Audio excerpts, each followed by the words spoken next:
सैफ अली खानवरती हल्ला प्रकरणानंतर बांगलादेशी घुसखोरीचा मुद्दा पुन्हा एकदा चर्चेत आलाय।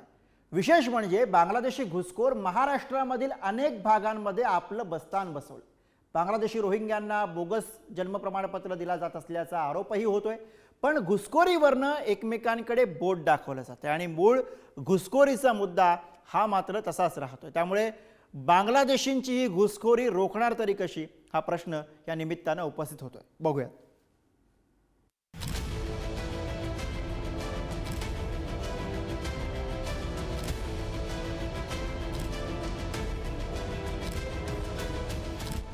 सैफ अली खानवर हल्ला प्रकरणानंतर बांगलादेशी घुसखोरीचा मुद्दा ऐरणीवर आलाय। हल्लेखोर मोहम्मद शहजाद हा 7 महिन्यांपूर्वी भारतात आलेला होता।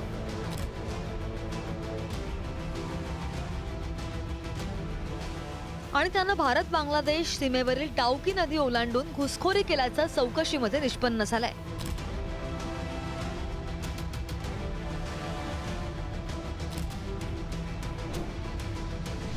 मोहम्मद शहजादचा मेघालय बांगलादेश सीमेवरून बेकायदेशीरपणे भारतात प्रवेश। सीमा ओलांडण्यासाठी एजंटला 4,000 रुपये दिले। डाऊकी नदीतून पोहून भारतात दाखल। भारतात आल्यावर कोलकात्यामध्ये काही काळ वास्तव। कोलकात्यावरून नोकरीसाठी मुंबईत आला। कंत्राटदार अमित पांडेच्या माध्यमातून वरळी आणि ठाण्यामधील हॉटेलमध्ये नोकरी। नाही, ही गंभीर बाब आहे खरं तर। म्हणजे ह्याच्यात आपण ह्या जे काही शोध लागलेला आहे जर खरोखर ते रोहिंग्या असतील तर केंद्रीय गृहमंत्र्यांना प्रश्न विचारणं गरजेचं आहे, कारण हे त्यांचं फेलियर आहे। जर देशात आपले रोहिंग्या येत असतील असे, गेले 10 वर्ष भाजपचं सरकार आहे, तिसरी टर्म सुरू झालेली, बहुमताचं सरकार आहे, आणि हे होत असताना जर दुसऱ्या देशांमधून असे घुसायला लागले, मग केंद्र सरकारची नक्की जबाबदारी काय आहे आणि हे फेलियर आहे का केंद्र सरकारचं, हे देखील आम्हाला सांगणं गरजेचं आहे, कारण ही फारच गंभीर बाब आहे। जर असं खरोखर व्हायला लागलं असेल तर याच्यावर कुठे ना कुठेतरी प्रधानमंत्री महोदयांनी देखील उत्तर देणं गरजेचं आहे। बांगलादेशचा घुसखोर बंगालमधून कसा आला? तिकडच्या सीमेवर ममता दीदीचं सरकार BSFला काम करू का देत नाही? BSFचा विरोध का करते? आणि त्या ममता दीदीच्या एका अर्थाने मांडीला मांडी लावून आदित्य ठाकरे उद्धव ठाकरे का बसलेत? कुठल्या मतांसाठी, कुठल्या रंगासाठी, कुठल्या व्यक्तींसाठी? आणि त्यामुळे असुरक्षित मुंबईला सुद्धा करण्याचा डाव पश्चिम बंगाल मार्गे हा त्या ठिकाणी ठाकरे सेनेच्या मदतीने होतोय का, हा सवाल आमचा त्यांना आहे।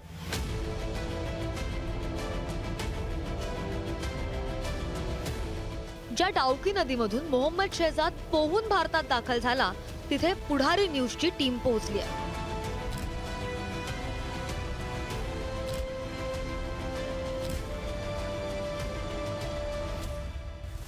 बांगलादेशातून भारतात घुसखोरी कशी होते, टाऊकी नदीतून बांगलादेशी घुसखोर भारतात कसे येतात याचा एक्सक्लुझिव्ह आढावा घेतलाय आमचे प्रतिनिधी पंकज दळवी यांनी।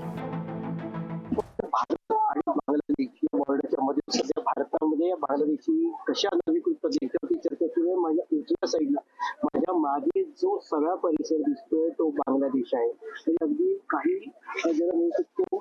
फुटांच्या अंतरावरती किंवा काही मीटरच्या अंतरावरती हा बांगलादेश माझ्या मागे दिसतोय।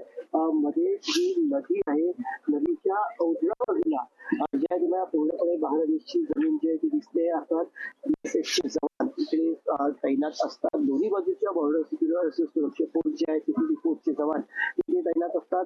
प्रश्न असा येतो की संध्याकाळच्या वेळेला किंवा सकाळी लवकर या बॉर्डर सुरक्षित आहेत। संध्याकाळी साधारणतः 5 वाजताची दृश्य आपण इथे बघतोय। 5 वाजता बऱ्यापैकी अंदाज झालेला आहे आणि प्रश्न खरं तर उपस्थित बॉर्डरच्या माध्यमातून लोक भारतात कशी येतात त्याचं उत्तर या बॉर्डर बघितल्यावरती कदाचित तुम्हाला मिळू शकतं। एक छोटीशी नदी इथे आहे, इकडची जे बोटी चालवणारे आहेत त्यांच्याशी जेव्हा बोललो तेव्हा एक गोष्ट स्पष्ट होती की त्यांचा माणूस तिथे जाणं, इथला माणूस तिथे जाणं या गोष्टी तितक्या सोप्या नाहीये। मात्र इकडच्या दोन्ही बाजूच्या स्थानिक लोकांनी जर का संबंध साधले तर या गोष्टी बऱ्यापैकी शक्य होऊ शकतात। बांगलादेशी घुसखोरांविरोधात भाजप नेते किरीट सोमय्या यांनी आक्रमक भूमिका घेतली आहे। नाशिक जिल्ह्यातील मालेगाव, सिल्लोड, अकोला आणि अमरावतीत बांगलादेशींसह रोहिंग्यांचा अड्डा बनत चालल्याचा आरोप सुद्धा त्यांनी केलाय।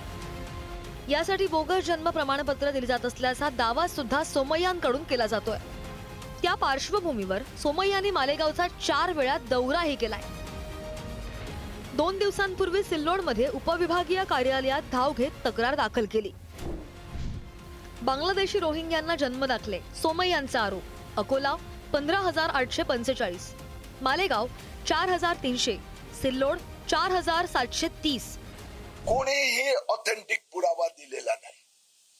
आधार कार्ड, त्या आधारावर आम्ही जन्म प्रमाणपत्र दिले की या सगळ्यांची पुनर्तपासणी केली जाणार अशी माझी मागणी आहे.